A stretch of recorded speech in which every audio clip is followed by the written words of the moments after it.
รถจะออก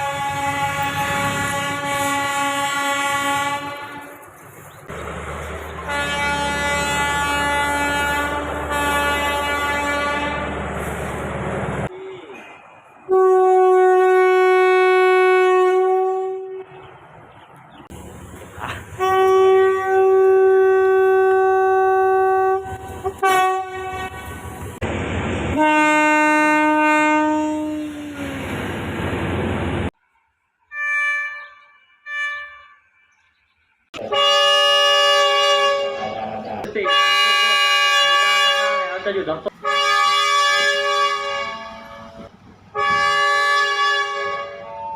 รถที่ออกจากสถานีบางโพไปแล้วจะหยุดรับส่ง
ขณะนี้ทางสถานีชุมทางบัวใหญ่ได้สัญญาณปล่อยขบวนรถท้องถิ่นที่431รับส่งผู้โดยสารปลายทางสถานีขอนแก่น